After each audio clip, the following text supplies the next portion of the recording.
कैसे हैं आप सब। स्वागत है आपका टीचिंग इंस्टीट्यूट में। बात करेंगे आज हम लोग सीटेट दिसंबर जनवरी 2022-23 के लिए सीडीपी की प्रैक्टिस सेट हम कर रहे हैं। आज हमारे प्रैक्टिस सेट नंबर 9 है। इससे पहले हमने 8 प्रैक्टिस सेट कर दिए हैं। चैनल के प्लेलिस्ट में जाके देख सकते हैं। मोस्ट इंपॉर्टेंट 30 क्वेश्चन करेंगे, जिनमें से 15 क्वेश्चन आपके बुक पर्सन यानी कंटेंट से होंगे और 15 क्वेश्चन यहाँ पर पैडागोजी से आएंगे। सीटेट की 150 नंबर की जो क्लास होती है, 150 नंबर की जो तैयारी होती है, सब 5 सब्जेक्ट के लिए सभी सब्जेक्ट की प्रैक्टिस सेट लेक्चर क्लास आपको टाइम टू टाइम मिल रही है। तो आप लगातार सीटेट की तैयारी आप हमारे साथ कर रहे हैं। टीचिंग इंस्टीट्यूट के साथ आप बने रहें। 100% आपको इस बार सीटेट पास करने की गारंटी लेती है टीचिंग इंस्टीट्यूट। चलिए पहला क्वेश्चन आज का हम लोग देखते हैं। पहला क्वेश्चन क्या कहता है। पहला क्वेश्चन देखेंगे। पहला क्वेश्चन कहता है यहाँ पर, इनमें से कौन सा लक्षण वंचित बालकों में देखने को मिलता है? आत्म सम्मान की कमी, आत्मविश्वास की कमी, कुंठा की भावना, उपरोक्त में से सभी। वंचित बालों में से कौन सा लक्षण देखने के लिए मिलता है? वंचित बालकों की अगर हम यहाँ पर बात करें तो वे बालक जो समाज की दृष्टि से बाधित होते हैं, समाज के विभिन्न अलग अलग वर्गों से सताए हुए या परेशान किए हुए बालक जो वंचित बालक कहते हैं।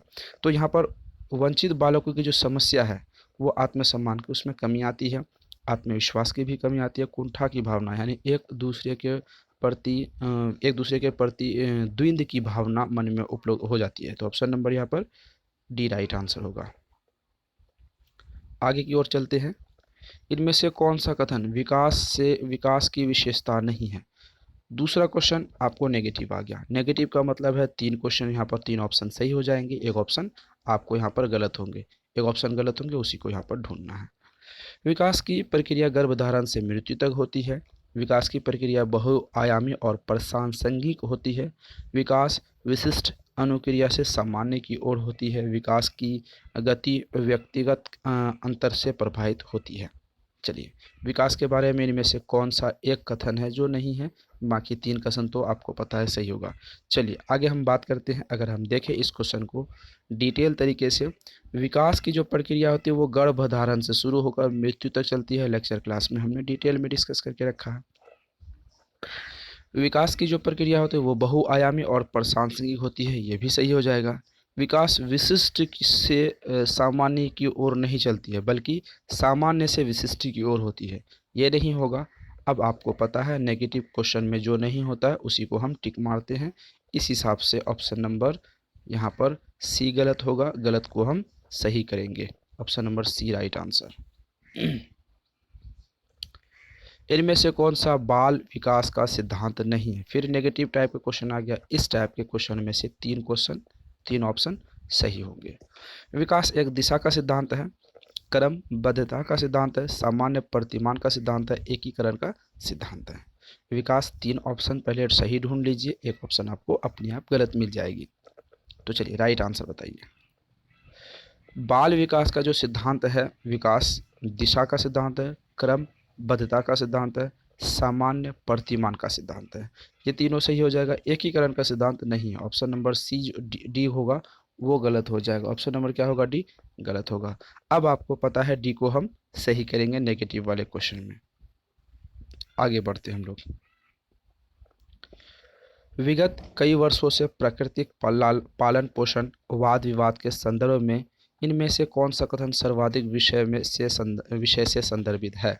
बालक चरित्र पर विशेष बल देता है क्योंकि उसे माता पिता चरित्रवान होते हैं, अर्थात उस पर आनुवंशिकता गुणों का प्रभाव पड़ता है। बालक आनुवंशिक रूप से ज़्यादा प्रभावित होते हैं क्योंकि वे उसके जीवन में माता पिता की महत्वपूर्ण भूमिका होती है। आगे बढ़ते हैं हम लोग। Option number C and D देखते हैं। वंशानुक्रम तथा वातावरण एक दूसरे से जुड़े हुए हैं तथा एक दूसरे से प्रभावित होते हैं। बच्चे का व्यवहार सिर्फ वातावरण से प्रभावित होती है। तो चलिए क्वेश्चन नंबर 4 का राइट आंसर क्या होगा ये बताइए। देखिए क्वेश्चन नंबर 4 का जो भी कहता है ऑप्शन नंबर यहाँ पर विशेष बल जो होगा ये गलत हो जाएगी, पहला। दूसरा अनुवांशिकता में ज़्यादा प्रभावित होते हैं क्योंकि माता पिता की महत्वपूर्ण भूमिका होती है, ये भी ऑप्शन बी भी गलत हो जाएगा यहाँ पर। ऑप्शन अगर हम बात करें ऑप्शन नंबर सी, वंशानुक्रम तथा वातावरण एक दूसरे से जुड़े होते हैं, right answer option number C हो जाएगा। देखिए, बच्चे के जो चरित्र का निर्माण होता है, पहले तो वंशानुक्रम आते हैं, उनके माता पिता से उनके व्यवहार गुण दोष के रूप में आते हैं। दूसरा, अगर वो अच्छे वातावरण में रहे तो हो सकता है उसमें कुछ बदलाव अच्छे आ जाएं, अगर वो अच्छे वातावरण में नहीं होते तो उनमें बदलाव नहीं आते हैं। बुरे वातावरण में रहते हैं तो बुरा वाला वातावरण उनके अंतर्गत आ जाते हैं। तो एक दूसरे से जुड़ा हुआ है। Option number C right answer. आगे बढ़ते हैं। बच्चों को अनुचित डांट झपट बच्चों में अंतर्डैश की भावना उत्पन्न करती है। द्वेष की भावना, ईर्ष्या की भावना, उपेक्षा की भावना, उपरोक्त में से सभी। देखिए, अनुचित रूप से अगर बच्चे को अगर आप डांटते हैं, मतलब बच्चे गलती किए नहीं हैं। अगर बच्चे गलती किए हैं तो उसे प्यार से समझाना चाहिए। अगर बच्चे बिना गलती के आप ज़बरदस्ती बच्चे में गुस्सा से ज़्यादा डांटते हैं, द्वेष की भावना आएगी और ईर्ष्या की भावना आएगी। अगर दोनों की भावना आएगी तो यहाँ पर ए बी तो नहीं होगा, ऑप्शन नंबर सी भी सही होगा। ऑप्शन नंबर ए बी दोनों। तो right answer option number D आ जाएगी। आगे बढ़ते हैं हम लोग।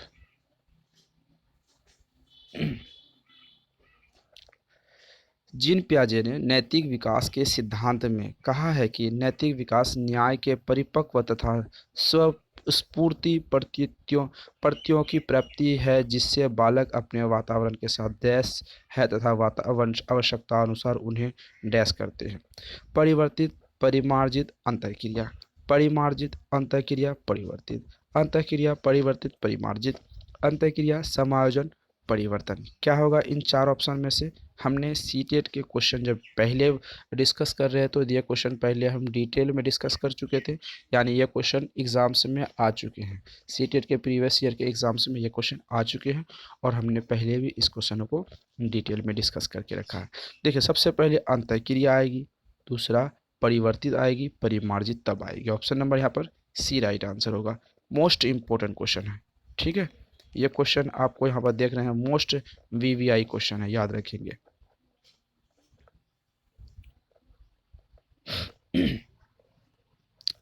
आगे की तरफ हम लोग बढ़ते हैं। शिक्षक बालक के व्यवहार को समझने में तथा व्यवहार को समझने में तथा अव्यवस्था के ज्ञान से शिक्षक को इस बात की जानकारी होती है कुछ ऐसे व्यवहार जो समय के साथ परिवर्तित होंगे उन्हें दंड देने की आवश्यकता नहीं है, उसे दंड देने की आवश्यकता नहीं है। इस कथन का समर्थन निम्न में से कौन करता है?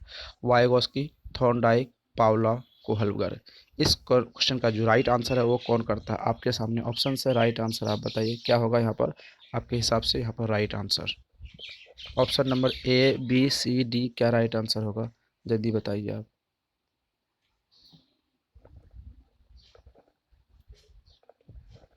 देखिए, राइट आंसर ऑप्शन नंबर यहाँ पर डी हो जाएगा, कोहलबर्ग हो जाएगा। Option number right answer Kohlberg हो जाएगा। इनमें से कौन सा प्रगतिशील शिक्षा की विशेषता नहीं है, यानी नेगेटिव वाले क्वेश्चन? प्रगतिशील शिक्षा प्रजातांत्रिक मूल्यों पर बल देती है। प्रगतिशील शिक्षा प्रजातांत्रिक मूल्यों पर बल देती है। प्रगतिशील शिक्षा में शिक्षकों को महत्व स्थान दिया गया है। आगे बात करते हैं। प्रगतिशील शिक्षा में बालकों को ऐसे काम देने चाहिए जिनसे उनकी मानसिक प्रगति मानसिक क्रिया में गति आए। प्रगतिशील शिक्षा में शिक्षक समाज को सेवक कहा गया है। तो प्रगतिशील शिक्षा option number A B C D, क्या राइट आंसर होंगे? राइट आंसर बताइए। देखिए, प्रजातांत्रिक मूल्यों पर बल दिया गया, ये प्रगतिशील शिक्षा में ये दिया गया है, या ध्यान से रखेंगे कि नेगेटिव वाले क्वेश्चन है। प्रगतिशील शिक्षा में प्रजातांत्रिक मूल्यों को बल दिया गया, सही हो जाएगा। नहीं, ऑप्शन नंबर तो हम किसका देख रहे हैं? एक सेकेंड, हाँ, ऑप्शन नंबर हम 8 का देख रहे हैं। तो राइट आंसर क्या होगा? प्रजातांत्रिक शिक्षा मूल्यों को प्रगतिशील शिक्षा में प्रजातांत्रिक मूल्यों को बल देता है, यह सही हो जाएगा। प्रगतिशील शिक्षा में शिक्षकों को महत्वपूर्ण स्थान दिया गया, ये भी सही हो जाएगा।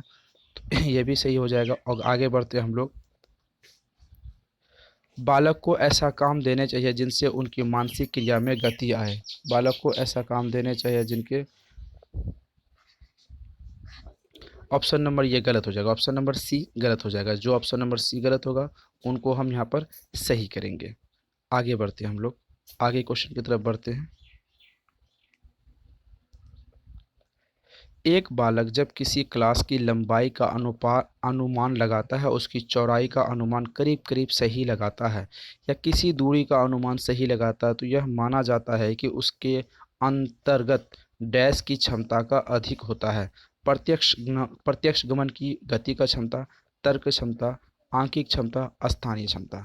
राइट आंसर इनमें से कौन होगा, इसके बारे में आप बताइए। Option number A, B, C, D बताइए क्या होगा यहाँ पर राइट आंसर।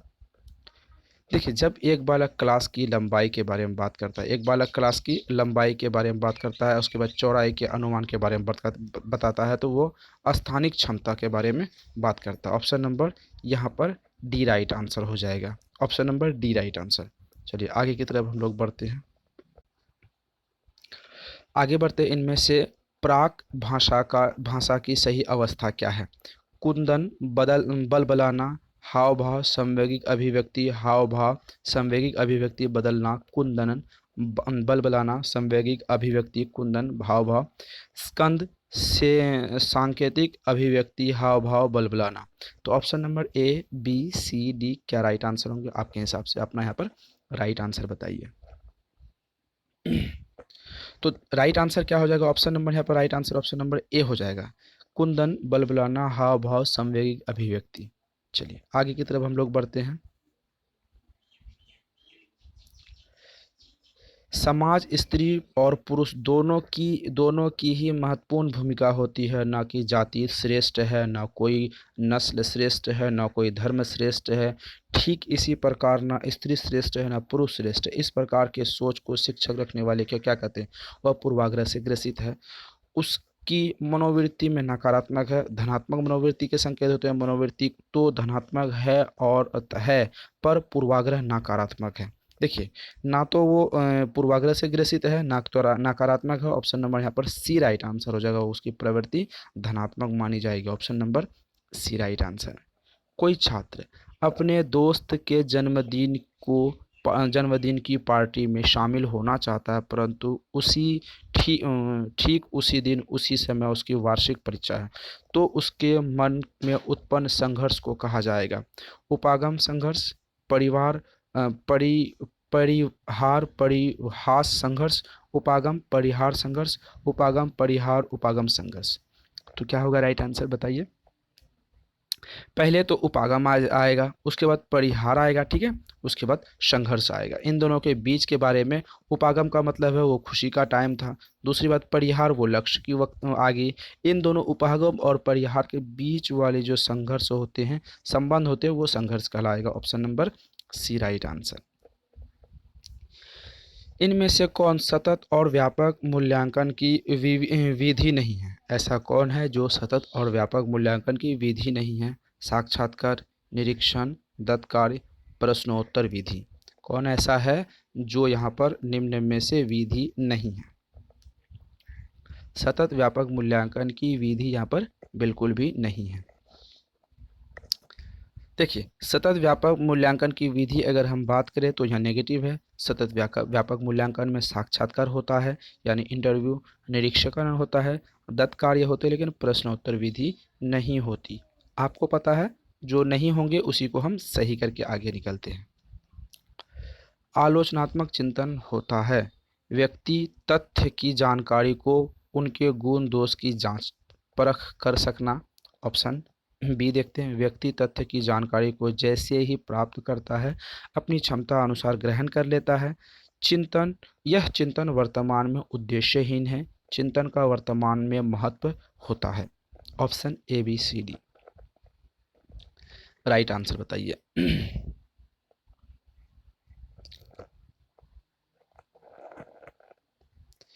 आलोचनात्मक चिंतन से संबंधित अगर बात करें तो व्यक्ति तथ्य की जानकारी उसके गुण दोषों के की परख करता है। किसके आधार पर, उसके गुण और दोषों के आधार पर परख करता है। समावेशी शिक्षा का प्रचार वाक्य इनमें से कौन सा सही है। विशेष के लिए विशेष विद्यालय की व्यवस्था, सभी के लिए विद्यालय में सभी की शिक्षा, सभी विद्यालय में मिड डे मील की व्यवस्था, बेटी बचाओ बेटी पढ़ाओ। समावेशी शिक्षा के प्रचार के लिए इनमें से क्या इम्पोर्टेंट है, ये चीज़ें इम्पोर्टेंट हैं। देखिए, समावेशी शिक्षा की अगर हम यहाँ पर बात करें, समावेशी शिक्षा का मतलब होता है एक सामान्य बालक, दूसरा अगर वो बालक जो मानसिक, शारीरिक और सामाजिक दृष्टि से, जे दृष्टि से वो डिसेबल होते हैं, उन बालक के विशेष आवश्यकता वाले बालक। तो यहाँ पर ध्यान रखेंगे दो बालक, इन दोनों बालक जब एक ही स्कूल में अलग अलग कक्षा में अपनी एक ही साथ बैठ के, एक ही स्कूल में एक ही साथ बैठ के अपने विद्यालय में अपनी कक्ष में शिक्षा हासिल करें, तो उसे समावेशी शिक्षा इन शॉर्ट में कहते हैं। तो इसका राइट आंसर क्या हो जाएगा? सभी विद्यालय के लिए सभी के लिए विद्यालय में सभी शिक्षा, याद रखेंगे। Option number B right answer. जब मोहन 1 वर्ष का था तो तब वह ठीक से चल नहीं पाता था, परंतु 2 साल की अवस्था में वो ठीक ढंग से वह अपने आप चलने लगा। मोहन इस व्यवहार में परिवर्तन का कारण होता है सीखना, परिपक्व, अभ्यास, वर्धन। देखिए दो चीज़ें हैं। सीखना, वो किससे सीखा, क्योंकि वो किसी से सीख नहीं सकता। परिपक्व, मैच्योरिटी उसमें क्या आ सकती है, क्या अभ्यास, क्या वो चलता फिरता है, फिर बैठता, फिर उठता है, तो क्या होगा इनके संबंध में? वह वर्धन। वर्धन तो होगा नहीं पहले, तो सीख नहीं सकता। ध्यान से समझिए, वो सीख नहीं सकता, अभ्यास भी नहीं कर सकता, वर्धन नहीं कर सकता, वो परिपक्वता, मैच्योरिटी आती है। मैच्योरिटी कैसे आती है? जब वो बार बार सीखता है, फिर गिरता है, फिर उड़ता है, फिर चलता है, उसके बार बार मैच्योरिटी उसमें आ जाती है।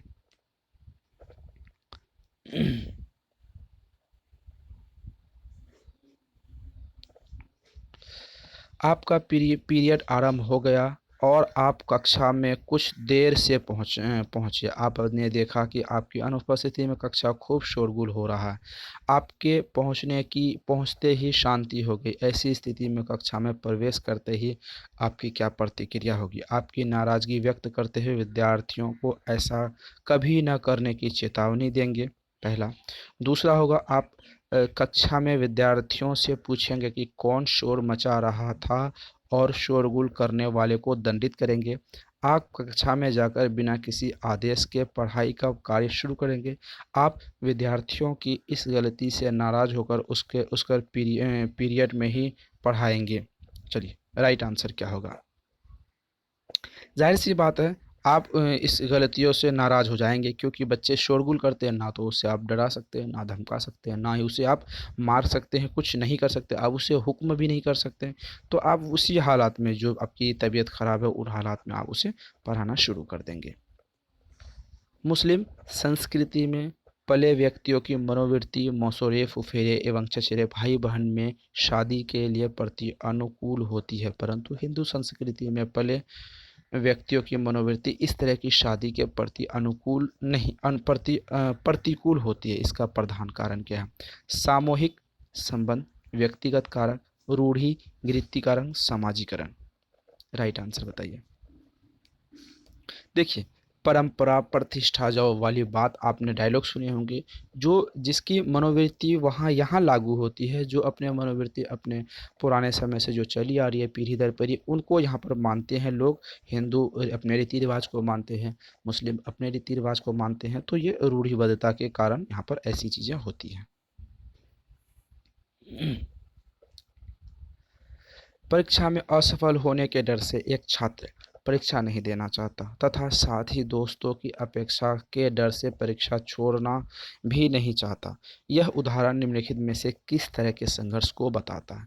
उपागम अ, उपहा उपा उपागम उपागम संघर्ष, परिहार संघर्ष, उपागम परिहार संघर्ष, वैध उपागम संघर्ष। यही चीज़ें तो अभी आने पिछले क्वेश्चन में हमने डील किया कि यही चीज़ें सेम पूछा था, यहाँ भी यही पूछा है। तो ऑप्शन नंबर सी हो जाएगा, उपागम परिहार संघर्ष। ऑप्शन नंबर सी, उपागम परिहार संघर्ष। मानवीय अभिप्रेरणा आत्मसिद्धि को माना जाता है। यह मनोविश्लेषणात्मक उपागम है, व्यवहारात्मक उपागम है, संज्ञानात्मक उपागम है, मानववादी उपागम है। Option A, B, C and D क्या राइट आंसर होगा? मानवीय अभिप्रेरणा आत्मसिद्धि है, तो ये जाहिर सी बात है वो आत्म मानववादी होगा। जाहिर सी बात है वो ना ही व्यवहार होगी, संज्ञान ना विश्लेषणात्मक होगी, ना संज्ञानात्मक होगी, ये ना व्यवहारात्मक होगी, ये मानवतावादी होगी। Option number D right answer. Navneet ने हाल ही में एक शिक्षक के रूप में अपनी नई भूमिका की शुरुआत की है।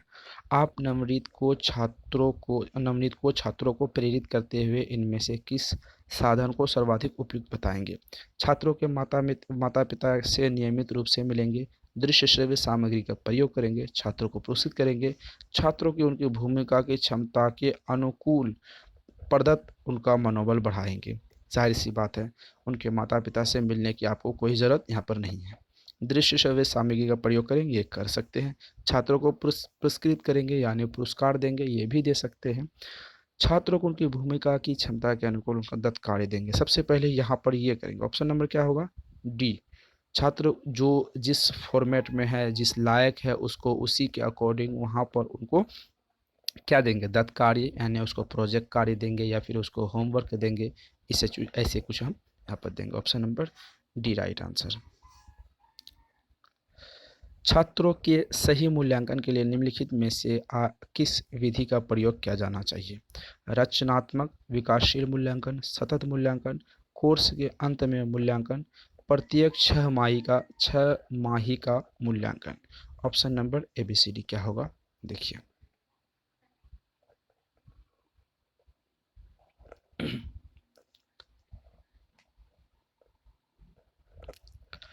छात्रों के सही मूल्यांकन के लिए आप क्या करेंगे? चलिए इस क्वेश्चन का राइट आंसर बताएंगे। देखिए, सतत मूल्यांकन करेंगे। सही मूल्यांकन के लिए आपको क्या करना होगा? कॉन्टिन्यूस यानी सतत लगातार मूल्यांकन करते रहेंगे। आगे बढ़ते हैं हम लोग। भारत में शिक्षा के विभिन्न स्तरों के लिए गुणवत्तापूर्ण डिजिटल विषय वस्तु तैयार करने के लिए भारत सरकार द्वारा की गई पहल में शामिल है। भारत सरकार का साक्षर portal, option A. Option B है सीखने और ऑनलाइन शिक्षण के लिए मल्टीमीडिया शैक्षणिक संस्थान, प्रौद्योगिकी के बल पर बेहतर बेहतर सीखने संबंधी राष्ट्रीय कार्यक्रम, उपरोक्त सभी। क्या होगा यहाँ पर राइट आंसर? भारत सरकार द्वारा विभिन्न स्तरों पर शिक्षा की गुणवत्ता को सुधार करने के लिए विषय वस्तु तैयार की गई है जो डिजिटल फॉर्म में आती है। इनके हिसाब से क्या राइट आंसर होगा? देखिए, ऑप्शन ए भारत सरकार का साक्षर पोर्टल भी होगा। सीखने को ऑनलाइन पे शैक्षणिक संस्थान जो होते हैं वो भी सही होगा। औद्योगिक के बल पर बेहतर से बेहतर राष्ट्रीय शिक्षा कार्यक्रम होगा। शिक्षा कार्यक्रम, उपरोक्त में से सभी। Option number A B C D तीनों राइट आंसर हो जाएगा। कक्षा 6 से 14 वर्ष के बच्चों के लिए अनिवार्य एवं निःशुल्क शिक्षा को मौलिक अधिकार का रूप संविधान के किस संशोधन के द्वारा किस अनुच्छेद में दिया गया? 86वें संविधान संशोधन, ए 21 में, 89 संविधान संशोधन A21 में, 86वें संविधान संशोधन A21 का ए में, 89 संविधान संशोधन A29 में। Right answer. देखिए, 6 से 8 तक संविधान, पहली बात तो संविधान के संशोधन के बारे में एक प्रॉपर वीडियो बना दी गई शिक्षा का अधिकार, मौलिक अधिकार वाले के क्षेत्र में एक वीडियो प्रॉपर बना दी गई है। उस वीडियो को आप बारीकी से देखें, नोट्स पढ़ें, इन क्वेश्चनों को आप इजी तरीके से लगा पाएंगे। देखिए, शिक्षा का अधिकार अधिनियम 2009 का जो पारित हुआ था वो 86वें संविधान संशोधन जो पारित हुआ था A21A में। ठीक है, आगे बढ़ते हैं हम लोग। शिक्षक को सफल माना जाता है यदि वह छात्रों को विषय की जानकारी देती हो, छात्रों को परीक्षाएं पास करने के लिए तैयार करती हो, छात्रों को स्वास्थ्य के प्रति अचेत करती हो, विषय वस्तु को एक व्यवस्थित तरीके से प्रस्तुत करती हो। सफल माना जाता है। शिक्षक को तब सफल माना जाता है जब इनमें से एक ऑप्शन आपके हिसाब से सही चुनेंगे तब। देखिए, बात करते हैं विषय वस्तु की जानकारी देती हो, ये इंपॉर्टेंट नहीं रखता। परीक्षाएं करवाने के लिए तैयार, परीक्षा के लिए कभी भी विद्यार्थियों को तैयार नहीं की जाती है, भी गलत। छात्रों को स्वास्थ्य के प्रति चेतना, यहाँ पर स्वास्थ्य के प्रति चेतना की कोई ज़रूरत नहीं है। विषय वस्तु के व्यवस्थित करने के तरीके को, ऑप्शन नंबर डी यहाँ पर राइट आंसर होंगे। सुनी हुई भाषा को ग्रहण करने में कठिनाई होना किस प्रकार के अधिगम अक्षम बालक में पाया जाता है? Alexia, dyslexia, hyperlexia, dysgraphia. सुनी हुई भाषा को ग्रहण करना, याद रखेंगे, सुनने वाली, सुनना, बोलना, पढ़ना, लिखना, वो तो हिंदी वाली चीज़ें आ गई। सुनने में जो अक्षमता होती है उनके बारे में बात की गई है। चलिए राइट आंसर बताइए। अलेक्सिया, ऑप्शन नंबर क्या हो जाएगी यहाँ पर? ऑप्शन नंबर ए क्या हो जाएगी? अलेक्सिया। ऑप्शन नंबर क्या हो जाएगी? ए अलेक्सिया। आगे बढ़ते हैं। बाल अपराधी बालक जन्मजात नहीं होते, यह कहना सही होगा, परंतु पूर्णतः सही नहीं होगा, क्योंकि अधिकांश अध्ययनों में यह पाया गया है कि बाल अपराध का एक कारण आनुवंशिकता भी है। सामान्यतः अपराधी बालक के उच्च उपचार हेतु वातावरण कारकों पर भी विशेष ध्यान दिया जाता है। मुख्य रूप से दो निम्न में से दो प्रवृत्तियों प्रचलित है: सकारात्मक उपचार एवं नकारात्मक उपचार, शारीरिक मानसिक उपचार, निरोधात्मक, साध्य एवं साध्य। उपरोक्त में से डी सही। देखिए बात करेंगे ऑप्शन नंबर, यहाँ पर सी राइट आंसर हो जाएगा, निरोधात्मक एवं साध्य। आगे की तरफ बढ़ते हैं। न्यूटन के प्रथम सिद्धांत का उल्लेख करें। यदि यह प्रश्न किसी परीक्षा में पूछा जाए तो उसके सामने कोई शब्द सीमा प्रदर्शित न हो तो इस प्रश्न का उत्तर आप निम्न में से किस रूप में देंगे? निबंधात्मक प्रश्न, लघु उत्तरीय प्रश्न, अति लघु उत्तरीय प्रश्न, वस्तुनिष्ठ प्रश्न। राइट आंसर क्या होगा आपके हिसाब से? चलिए राइट आंसर बताइए क्या हो जाएगा। चलिए इसका राइट आंसर ऑप्शन नंबर यहाँ पर बी हो जाएगा। Option number B right answer. आगे बढ़ते हैं। निबंधात्मक प्रश्न के लिए निम्नलिखित में से कौन सबसे अच्छे विकल्प है? न्यूटन के गति के नियम की चर्चा करें, न्यूटन के गति के तीनों नियम की व्याख्या करें, न्यूटन की गति के नियम की व्याख्या करें, न्यूटन के गति के नियम पर एक लेख लिखें। यहाँ पर ये क्वेश्चन सी टेट में कई बार पूछा गया है। ऐसे क्वेश्चन हमने कहा आपको डिटेल में डिस्कस करते हैं, जो सी टेट में बार बार एग्जाम्स में पूछे जाते हैं। ये क्वेश्चन सी टेट में पूछा गया, और हमने जब लेक्चर क्लास के बारे में लेक्चर क्लास भी किया था, और प्रैक्टिस में तो कई बार इसको हम इन क्वेश्चनों को ऐड कर चुके हैं। तो चलिए इन क्वेश्चनों को, इनका राइट आंसर आपके हिसाब से क्या होगा? निबंधात्मक एक निबंध लिखनी है। क्या करना है? एक निबंध लिखना। अगर आपको एक निबंध लिखनी है तो लंबी चौड़ी लिखनी होगी, यानी बुरा टाइप में लिखना होगा। तो न्यूटन के एक गति का नियम तो नहीं लिख पाएंगे। यहाँ पर न्यूटन की गति के जो नियम होते हैं वो तीनों नियम की व्याख्या करेंगे, तभी एक नियम निबंध के क्षेत्र में आएगा। अगर किसी छात्र के माता पिता उस छात्र को प्रतिदिन स्कूल भेजना चाहते हैं, अगर वह छात्र स्कूल भी जाता है, परंतु अपने स्कूल के प्रथम कक्षा जो कि गणित की है उस कक्षा में वह उपस्थित नहीं होता, लेकिन उसके बाद वाली कक्षा में वह उपस्थित होता है, फिर वह अगली कक्षा चाहे किसी भी विषय की हो वह स्कूल से भाग जाता है, परंतु एक शिक्षक होने के नाते आप उपचार क्या करेंगे? पेडागोजी वाले फॉर्म में आपके सामने आपके विद्यार्थी बैठे हैं, आप कक्षा में पढ़ा रहे हैं, आपके सामने ऐसी परिस्थितियां आ रही है, तो आप इस हिसाब से क्या करेंगे? सवाल आपसे पूछा है, राइट आंसर बताना होगा, तभी आप बेहतर शिक्षक, पहले तो जॉब मिलेगी उसके बाद बेहतर शिक्षक कहलाएंगे। ठीक है। छात्र मानसिक रूप से मजबूत नहीं है। छात्रों की एकाग्रता किसी और कार्य में, पढ़ाई में नहीं है। छात्र गणित के विषय को पसंद नहीं करते, जिनका कारण स्कूल से आना चाहते हैं। किसी भी निष्कर्ष पर पहुंचने से पहले केस अध्ययन विधि के से उसके बारे में जानकारी आवश्यक हासिल करनी चाहिए। तो सिंपल सा क्वेश्चन है, सिंपल सा आंसर है। छात्र के इस व्यवहार के बारे में आपको तभी बेहतर चीज़ें हासिल कर पाएंगे जब आप छात्रों के सब निष्कर्ष पे पहुंचने से पहले, कोई डिसीजन लेने से पहले, कुछ कहने से पहले आप क्या करेंगे?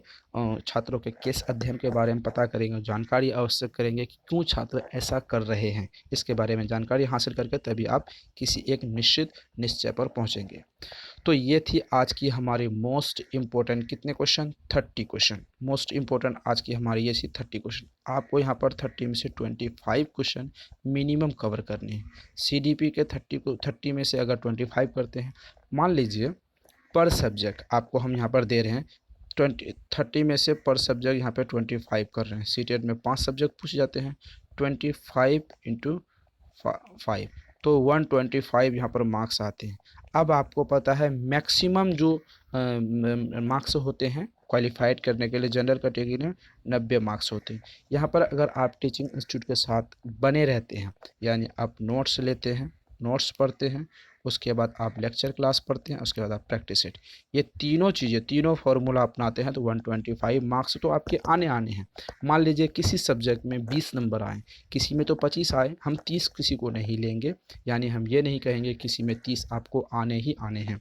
मान लीजिए 125 मार्क्स है तो कोई 2 सब्जेक्ट है जिनमें से आपके सिर्फ 20 और 20 मार्क्स आए, 25 के बजाय 20 मार्क्स आए, 10 मार्क्स, तो 125 में से आप यहाँ पर 10 मार्क्स घटा भी सकते हैं, तो 110 मार्क्स तो कंफर्म है सीटेट क्वालिफाइड करने के लिए आपको यहाँ पर आने ही आने हैं। तो ये हमारे स्ट्रेटजी आपके साथ रहेगी। तो हमारे स्ट्रेटजी को फुलफ़िल करने के लिए आपको टीचिंग इंस्टीट्यूट को सब्सक्राइब करके बेल आइकन को प्रेस करना है। कंप्लीट नोट्स आपको मिल जाएगी सभी सब्जेक्ट की, 7634993536 इस नंबर पर आप व्हाट्सअप करेंगे तो आपको कंप्लीट नोट्स मिल जाएगी। अगर आप नोट्स अच्छी तरीके से पढ़ते हैं तो आपको 100% यहाँ पर सफल होने के चांसेस हैं। टीचिंग इंस्टीट्यूट आपको वादा करती है आप 100% सफल होंगे। तो कैसी इन्फॉर्मेशन लगी, कैसी क्लास लगी, आप कमेंट सेक्शन में अपनी प्रतिक्रिया ज़रूर दे सकते हैं, आप राय दे सकते हैं, आपको कैसी क्लास लगी, क्या इसमें त्रुटि है, क्या सुधार करने हैं, जो भी होगा आप कमेंट सेक्शन में ज़रूर बताइएगा। फिर मिलते हैं अगले वीडियो में।